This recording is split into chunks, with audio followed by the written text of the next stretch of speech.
Kalau kita bicara soal kisah kepemimpinan, yang kebayang biasanya kan cerita soal penaklukan dan kekuasaan. Tapi, gimana kalau saya bilang ada sebuah legenda kuno dari tanah Jawa yang menawarkan model pemimpin yang sama sekali berbeda?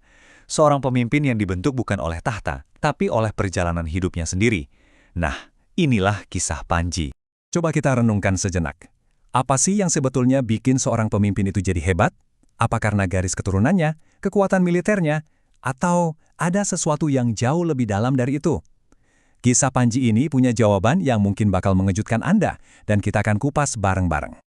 Oke, perjalanan kita dimulai di Jawa Timur pada abad ke-11. Bayangkan, sebuah masa di mana nasib sebuah kerajaan bisa ditentukan oleh intrik istana dan, ya, sebuah perjodohan yang akan mengubah segalanya.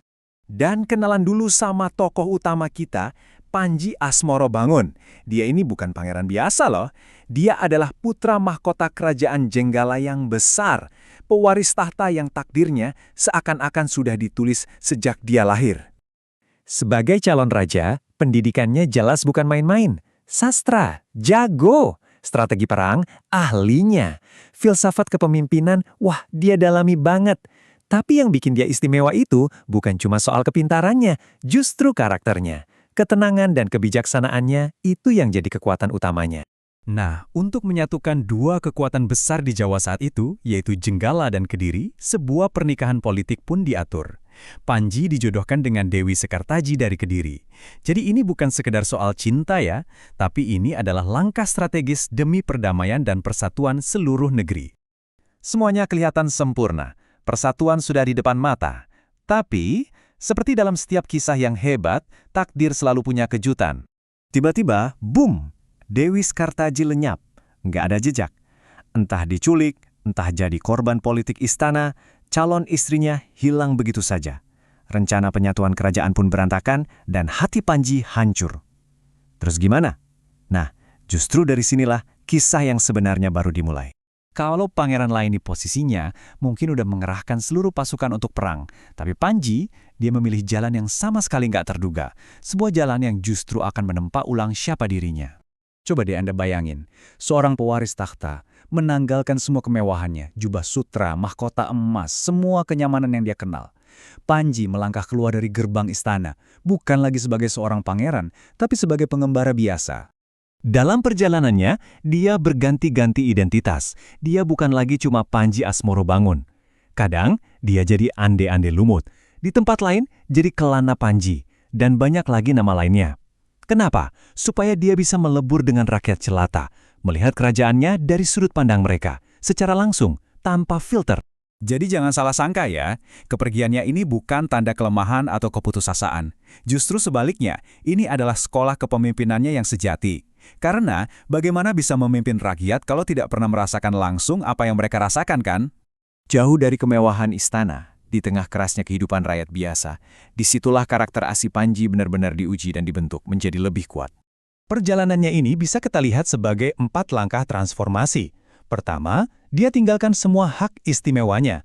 Kedua, dia saksikan realitas, melihat dunia apa adanya, bukan dari menara gading. Ketiga, karakternya diuji habis-habisan. Dan yang terakhir, keempat, dia meraih rasa hormat, bukan karena gelarnya, tapi karena perbuatannya yang nyata. Di dunia yang mungkin terobsesi dengan kekuasaan dan kekayaan, kompas moral Panji itu berbeda. Dia nggak mengejar tahta, dia nggak mengejar harta. Yang dia cari adalah kebajikan sejati, tulus, sabar, dan terhormat.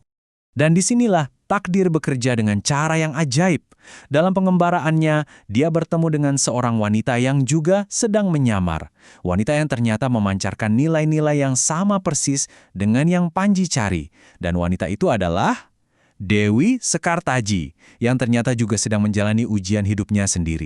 Momen pertemuan mereka ini luar biasa banget. Mereka bersatu kembali bukan lagi sebagai pangeran dan putri manja yang sekedar dijodohkan, tapi sebagai dua individu yang utuh, yang sudah membuktikan nilai diri mereka masing-masing lewat tempaan hidup. Tapi kisah mereka nggak berhenti di situ. Justru, perjalanan cinta dan hidup Panji ini tumbuh jadi sesuatu yang jauh lebih besar. Sebuah cetak biru atau blueprint tentang kepemimpinan yang ideal. Inilah warisan terbesar Panji. Dia mendefinisikan ulang apa artinya menjadi seorang pemimpin, bukan lagi soal hak waris, tapi soal pemahaman, empati, dan penguasaan diri. Seorang raja yang bisa mengerti penderitaan rakyatnya, Karena, ya, dia pernah merasakannya sendiri. Dan gagasan ini begitu kuat, sampai gaungnya menyebar kemana-mana. Dari pertunjukan wayang topeng di Malang, sampai jadi cerita rakyat yang dituturkan di Thailand, Kamboja, bahkan Myanmar. Semangat Panji terus hidup di denyut nadi budaya Asia Tenggara. Bahkan, pengaruhnya diakui di panggung dunia. UNESCO secara resmi menetapkan naskah-naskah Panji sebagai Memory of the World. Ini bukan cuma pengakuan biasa, ini adalah bukti bahwa pesan dalam kisah Panji itu sifatnya universal dan abadi, menempatkannya di antara warisan dokumenter paling penting dalam sejarah manusia. Nah, jadi kita kembali ke pertanyaan awal tadi, tapi dengan perspektif baru. Legenda Panji seolah-olah menantang kita untuk berpikir, mungkin gelar dan garis keturunan itu cuma titik awal. Mungkin kepemimpinan sejati adalah sesuatu yang harus diraih lewat perjalanan, ujian, dan pemahaman yang mendalam. Sebuah pertanyaan yang rasanya sama relevannya hari ini, seperti berabad-abad yang lalu.